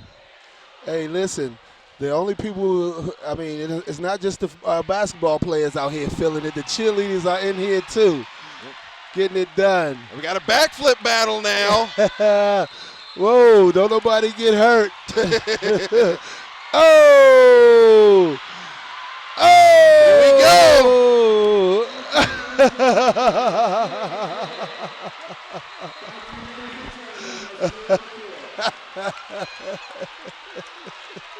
So the PA and the refs break that up. We're going to have to see more of that to make a decision on who won that after this game. That was amazing.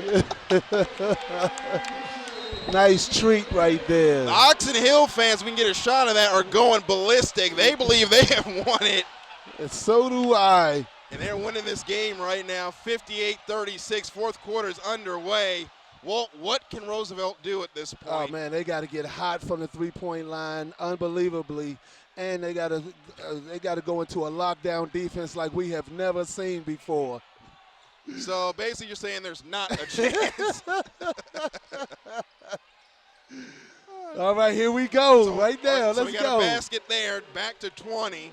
Let's go with Mide Lewis. 58-38 is the game. And there we get a turnover. Okay, maybe we got something going here. Here's Olamide Lewis with it, kicks it out. Simon. Simon for three. Oh. If he could have hit that one right there. I think if he hits that, the roof comes off this place. He get something going. So it stays a 20-point game. 7:07 left for Oxon Hill. Still some time for Roosevelt to make a run, but they're going to have to make shots early, often. Pretty much going to have to be perfect the rest of the way. I mean, there's so much energy on this Oxon Hill side right now. We get another turnover. But they call looks like a travel, so it'll stay with Oxon Hill. 6:52 left to go. And Ronald Polite has just put this game on his back and has scored in so many different ways. Got 26. Ellerby gets called for the over and back off the defense by Lewis. I can tell you one thing, Eleanor Roosevelt is not going to roll over. They're going to fight this one out to the end. So it's checked in. Olamide Lewis has the ball. Will bring the ball up the court. 6:44 left to go in the fourth. Oxon Hill a commanding 20-point lead over Roosevelt. Make that 18 with the alley-oop to Quentin Mincy. All right, let's go. Let's go. And then a steal. Fannie Lewis. No good, but foul is called. Good call. You got to call that one right there. So that's on Ronald Polite. So here comes Roosevelt. Here they come. 6:27. So they've got the first few points. Now they just got to get a whole lot more. But there is time they can continue to force the turnovers like they have. Yes. Hit a couple of threes right here, too, shorten it up. But they scrapping on defense, man. They're giving themselves opportunities. Free throw is good. That's all you can ask for. Olamide Lewis makes the first one, makes it 58-41. We get a substitution on the floor. Polite needs to do something spectacular in these next few moments. Yes. Or Eleanor Roosevelt going to continue to have the momentum. Offensive rebound, and good, Fannie Lewis. Uh-oh. Here comes Roosevelt. They are not out of this yet. As Sumner gets the ball, he pulls up. Foul is called. That may have been a risky shot. That was not a good foul. If he'd have made that shot, that was a tough shot. Should have seen if he was going to make that. No reason to foul in that scenario. Just bailed them out on that one. So Michael Sumner will have a chance to go up and shoot two. Try to quiet this crowd just a little bit. First shot is missed. Gotta get a bucket, man. Stop this flow. Stop this momentum. They've cut it to 15. That Roosevelt cheering section starting to get louder over there. Hey, 15 sound a whole lot different than 20. Yeah, it does. He missed both free throws. Uh-oh. Here comes Roosevelt. Fannie Lewis. Fannie. Pass it. Come on, Fannie. The shot is good. Come on, Fannie. Joel McNair. And it's down to 13 now. Fannie's not quitting, man. I'm telling you. Here comes Roosevelt. They look like to be in control. Now they need a basket to stem this run. That's a three. Ooh. That's in and out. Rebounded by Oxon Hill. Ooh. They're going to call over and back. This is going to be a good fourth That quarter. was over the back. Here comes Roosevelt. Yes. Eat my words, man. And timeout is called. It is 58-45. This game's not over yet. We'll be right back after this. What is CTE? Answer, it's the doorway to your future.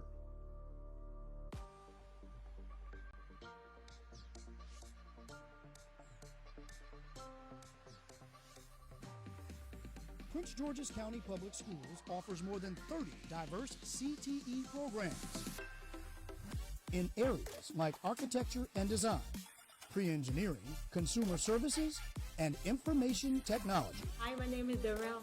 Welcome to the interview. Certifications, internships, and paid apprenticeships that give our graduates a competitive advantage. It starts in Prince George's County Public Schools. It ends with you graduating workplace ready. Your future now.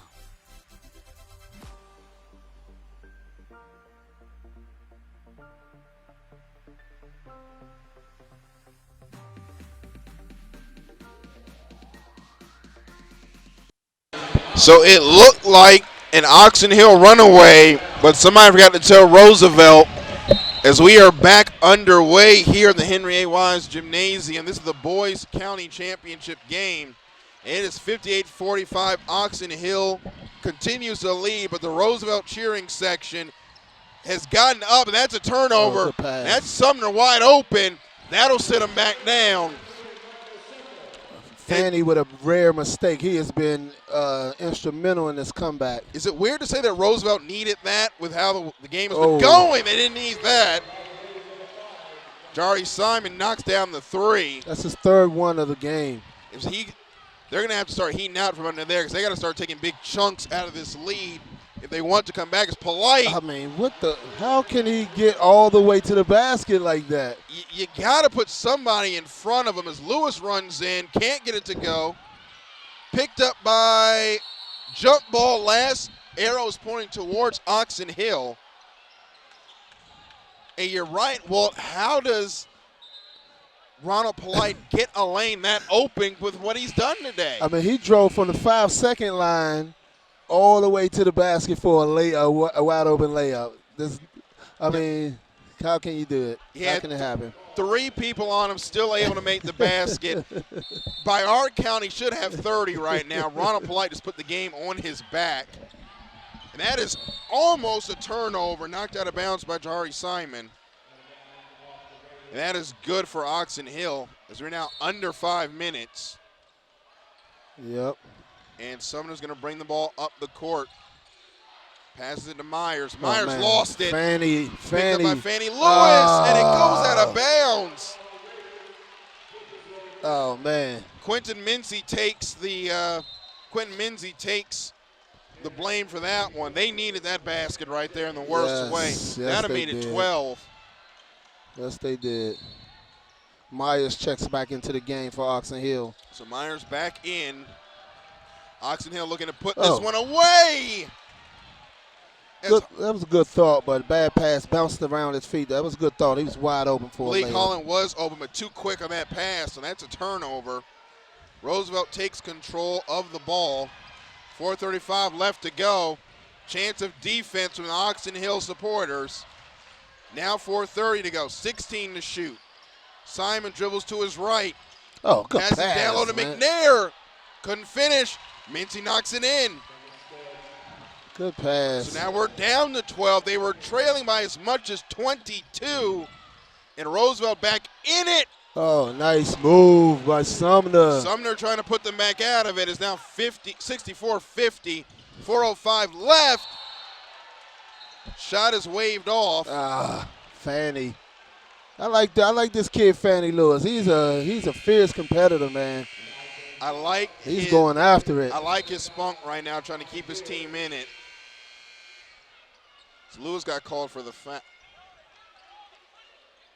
So they called a foul. So we are going to take a break here. Score 64-50. We'll be right back after this.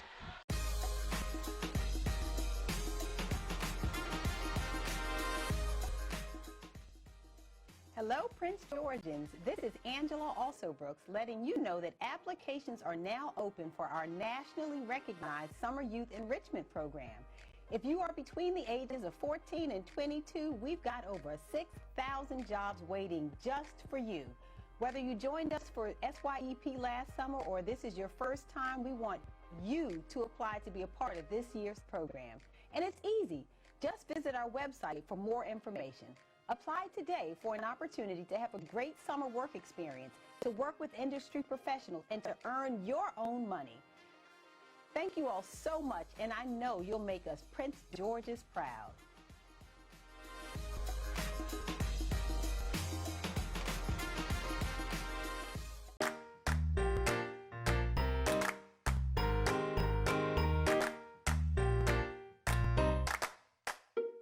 My name is Dallas Lee, and I am the proud principal of Drew Freeman Middle School. I'm originally from the south side of Chicago. I'm a first-generation college graduate. 4:03 left in the game. This is the Prince George's County Championship game between the Eleanor Roosevelt Raiders and the Oxon Hill Clippers. Daryl Kinsey Jr., Walt Williams joining you this evening. And Walt, We were talking in the break. You've been impressed by how Fannie Lewis has been playing. Oh, man, I like the way he's on the defensive end competing. When he gets the ball in his hands, he's breaking the defense down, finding open guys. He's the reason why they're back in this game. Yeah, he's really willed them back with his defense and been able to convert on the offensive end. Can he get them across the finish line with 3 minutes 48 left? It's going to take a lot, to be honest. As Polite pulls up, misses that shot. Now the ball's thrown down. Go for McNair, but Polite knocks it out of his hand. Now Simon has it. Back to McNair, to Lewis for 3. Off the front iron, no good. Rebounded by Ellerby. 3:28 to go in the game with a 14-point lead. Oxon Hill doesn't need to do much to go home with the championship and upset Eleanor Roosevelt, but they have got to keep control over the next 3 minutes. That's a 3. That's good. Malik Holland for 3. And it's back up to 17. Fannie Lewis kicks it out. They call the block against Ellerby. Big shot by Malik Holland. Eleanor Roosevelt had a little bit of momentum. That was a big 3 right there. He puts that momentum back in the hands of Oxon Hill with just over 3 minutes to play. That shot right there made it that much tougher for Eleanor to climb back into this game. Roosevelt to climb back into this game. Mincy with his pull-up. No good. Rebounded by Ellerby. Passes it over to Polite, and he'll bring the ball up the court and passes it back. 2:48 to go in the game. And for Eleanor Roosevelt, the run they've been on the last few years, you wouldn't expect them to come in this game and be thoroughly handled the way they have by Oxon Hills. Ellerby for 3. Off the front iron, gets it back, goes in for 2. Blocked by Mincy. Picked up by Fannie Lewis. Layup no good. Last touched, goes on Sumner's hand. And you didn't expect Roosevelt to come in today and just get handled the way they have. No, not at all. I don't think they expected that either. I mean, Oxon Hill came out with a different intensity level that Eleanor Roosevelt never matched. And that's a shot. 3 up by McNair, no good. Rebounded by Mincy. Mincy going to go back in. They call it off. They're going to say travel. 2:12 left. 67-50 is the score. Oxon Hill looks like they are on their way to a resounding win. Yes. As Polite kicks it into the corner, that's a 3.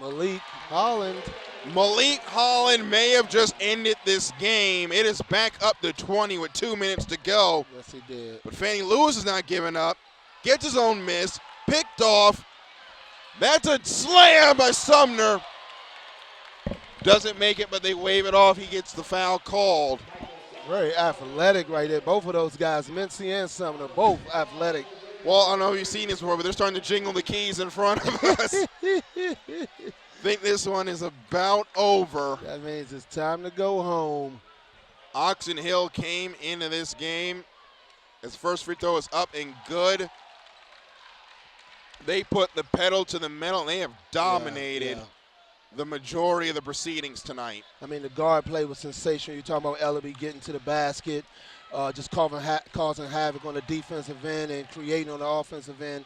And then Polite was just, I mean, speechless, man. I mean, he was incredible. Sumner getting to the basket. Myers starting it off, hitting threes from everywhere.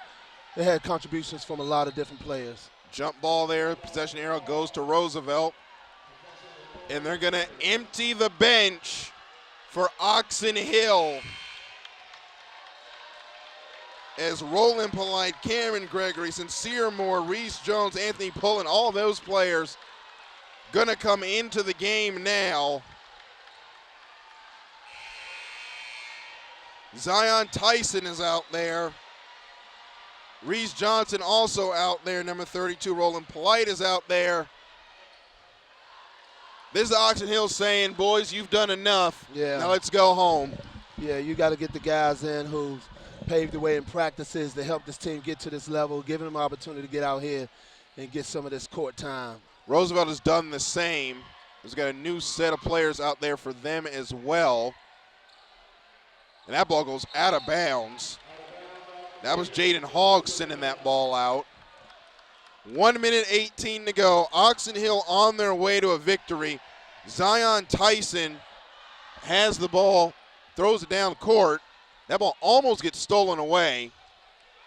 As I work the ball up, that's a three by Roland Polite. Roland gets some out here, Roland. And Roland gets a basket himself. It is 75-50. The lefty from the corner. And the bench players are still playing hard. And that's what you want to see when you get a chance to play in this type of game. You still want to play hard. Oh, absolutely. We're going to the buzzer. Yep. Zion Tyson has it. He'll throw it into Roland Polite. He's a junior. Juniors and seniors all over this Oxon Hill team, a veteran-heavy team. And they are going to a victory as Gregory loses it. Manages to find a player. Roland puts that one up, no good. Rebounded by Roosevelt. They'll play out the last 36 seconds of this game. That's a three. That is no good. That was Kennard with the shot. And the shot clock is off. Oxon Hill can just go ahead and dribble this out. Carlos Kennard has it. And the run for Roosevelt will come to an end. The Oxon Hill fans come to their feet. And as the clock ticks down, the Oxon Hill Clippers are the champions of Prince George's County. Well deserving. They balled out today. It's a party on center court as Oxon Hill has won it 75-50. Walt, your thoughts? Polite has to feel fantastic. The milestone that he crossed tonight, and also to get a win in such a game like this when they are the underdogs, a team who's undefeated through the season, and to perform like they did tonight. I mean, they thoroughly dominated this Eleanor Roosevelt team. They opened it up and never looked back. There were so many contributors for this team, but Polite was head and shoulders above everyone. So we will be right back. We will show you the celebrations and the presentation of the trophy, and we'll be right back to wrap it up right after this. Oxon Hill has won the boys championship here in Prince George's County.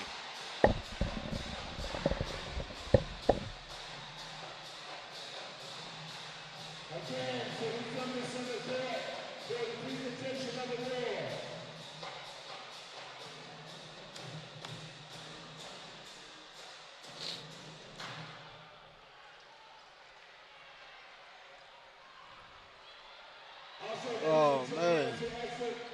Good win. What is CTE? Answer, it's the doorway to your future.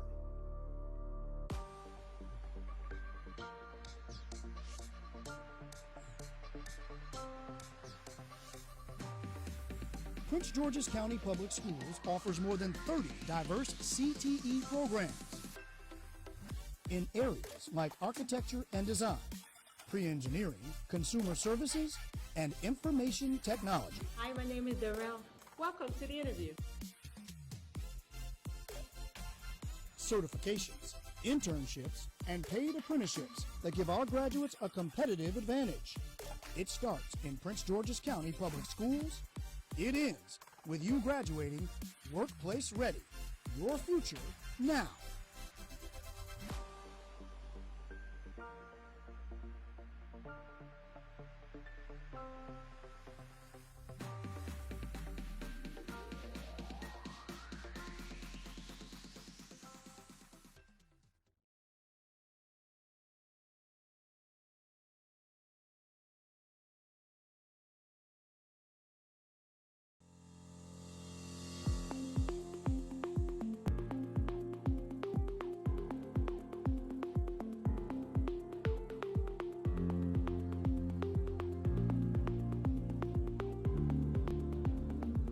The Resident Teacher Program is a very unique program to Prince George's County that creates other alternatives or pathways for individuals who want to switch careers and join the workforce of teaching our young scholars. I was a career changer, so I came from a background of kinesiology. I was working at a physical therapy clinic, and I didn't know much about being a teacher before the resident teacher program. The resources they provided me really helped me to feel safe, being brand new. The resident teacher program was fantastic in terms of support because we get a lot of training over the summer, and then we continue having professional development throughout the school year. And the best part of the program for me was the mentoring teacher. Research is very clear on the impact that a mentor has on someone beginning in the profession, and so we provide them with a year-long internship experience where they can network and get support directly from a mentor day to day, just to help them to navigate all those challenges that a teacher would face in the classroom. So having the mentor teacher involved was incredible. Having her coming to visit me on a regular basis, knowing that I could email her at any time, asking her to come and observe my classes and give me feedback in those beginning years was instrumental. I really liked having somebody else in my classroom at the beginning. It was nice to kind of debrief with somebody after every class and make those minor adjustments. Looking into the resident program, I would tell you to not be afraid to jump, because you might not know all the supports that you have in place, but when you jump, the resident teacher has set up so many fail-safes that you will be caught. So we know what it takes to be a successful educator, and so part of that is really equipping teachers to know how to navigate the curriculum framework. How do I begin to design a lesson plan? How do I learn how to network with my colleagues? Everything that a veteran teacher would need, we prepare our resident teachers to be able to have those same skill sets and qualities. This program has actually given me everything. It gave me an opportunity to become a certified educator. It also gave me a foundation of support that I continue to use to this day. I'm forever indebted to the teachers, to the instructors, but also to the mentors who nurtured me, who cared for me, and who still, hug me today if they see me, and they really gave me an opportunity to really launch my career and to move in the trajectory that it has. There is no other place like Prince George's County Public Schools. We have over 130,000 students. We have 207 schools filled with beautiful children. Our scholars have aspirations to be the greatest in this world, to be doctors, to be engineers, to be in the military, to be chefs, to own their own business, and you have the opportunity to help them achieve that.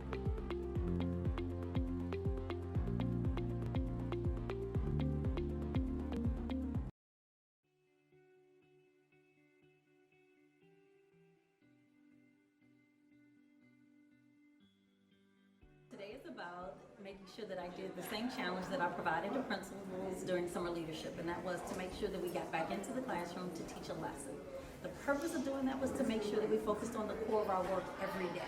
This is what matters most. Without children, none of us would have a job. So if I wanted to do it for X, what would I multiply this line by? I want positive 3. If I wanted to eliminate this negative 3x, I would multiply this whole line by 3. It's so important for our principals to be able to come back, because it's every day people forget that. Many times all of our principals have been a teacher at some point. I hear all the time we make decisions, but we don't really understand what takes place in the classroom. With us being able to go back into the classroom to experience that every day, then we eliminate that as an option of why we make the decisions that we do.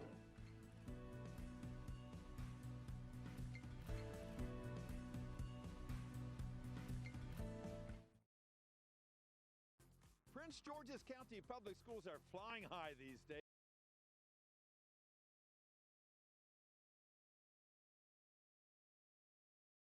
And the star player of the game today, Mr. Ronald Polite. We'll start with the coach. Coach, you guys had a wonderful game plan today. Talk about what you guys had to do to get the victory. Well, you just wanted to come out, play as hard as we possibly could, and do the things that have gotten us to this point. We're very fortunate, and we're able to execute tonight and come out with the win. Talk a little bit about your player here. Ronald Polite had 30 points today in the game, led you guys in scoring. Well, it's a pretty big stage, and he wanted to come out and showcase his talent, and we're very proud of him. He got his 1,000th point tonight. He did it in 3 seasons. So we're really, really excited about him and his future goals and things as he moves forward. He's the leader of our team. He's done a tremendous job for us in an unselfish kind of way, where, he might have had 30 tonight, but he looked for his teammates. He did everything else, and he, takes the team on his back, and we're just really proud to have him. All right, Ronald, 30 points today. You guys came out and you really put it to Roosevelt today. Were you guys expecting to have this type of performance today? Yeah, that was our goal, step on their necks early, put them away early so, we can finish the win early. So look, you played with a lot of poise tonight. You was not forcing it, and still ended up with 30. Talk about how you play with your teammates and still able to dominate the game, scoring the basket. Just picking my spots, keeping my composure. We knew they was gonna come out with some pressure. So first I find my guys early and then, play off them.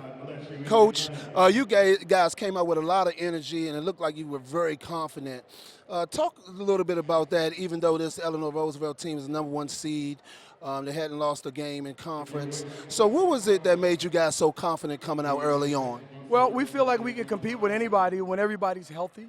We have our full complement of players. We've had a great week of practice in preparation for this.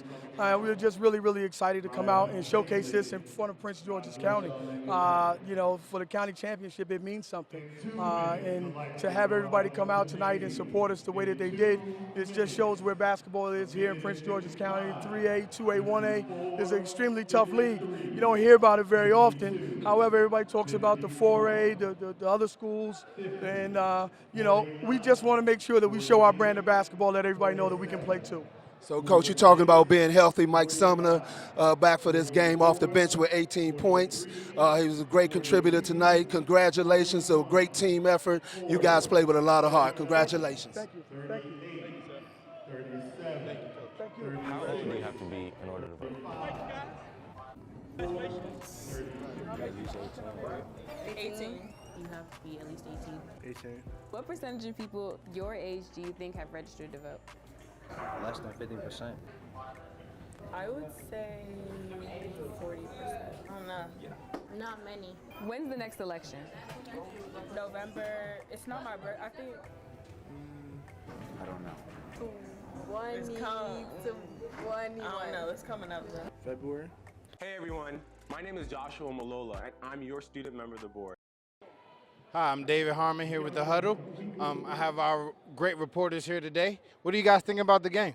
We had two incredible games today. We're first with the girls' game with Flowers taking home the championship, defending their crown, and then the game we just saw, the boys' game with Oxon Hill and Roosevelt. Oxon Hill really took it to Roosevelt all game long. Ronald Polite had 30 points. Roosevelt just had no answer for them, and Oxon Hill cruised to victory. Thank you. So we saw Ronald Polite score 30 points. How do you think he played out there today? I thought he was incredible. He was head and shoulders above everyone on the court. He just scored seamlessly, it seemed like, out there from all different levels, getting to the basket, mid-range, pulling from three, off the dribble, spot-ups. So he did everything for his team. And on the defensive end, he was just as good. So he did everything he needed for his team to win. You had a great contribution from Sumner off the bench. Myers got it going on from the outside. That three-headed monster was something to deal with today for Roosevelt. They just could not overcome. Okay, thank you. And with the first game, we had Anaya Wilson, who was with Oxon Hill. She did take the loss, but we did have Christian Harris and Kanaya Harris, who had a great teamwork and was able to pull out the win for Flowers. What do you think about their two games? Well, Christian was definitely aggressive out there from the wing, but you could tell that Flowers knew that they had an advantage inside. They made a concerted effort to get it inside all night. I can't say enough about the wing players on that team and their ability to feed the post. It's a lost art in the game of basketball now, so that was a great job by the coaching staff, and just like you say, Wilson was just not able to overcome that size. Great. And also, one last question. So what do you think will be the process for moving forward for Oxon Hill as they continue to try, and now that they're county champions, they'll be going to try and win states. So what do you think they'll need to do? They will go as far as Ronald Polite carries them. We saw what he can do. He did it on all facets, offensive and defensively. He can score the 2 and the 3. So as far as Ronald Polite goes, that's how far Oxon Hill will go in the states. Well, you guys did a great job calling the game tonight. You all have a wonderful night. And here, I'm David Harmon with The Huddle.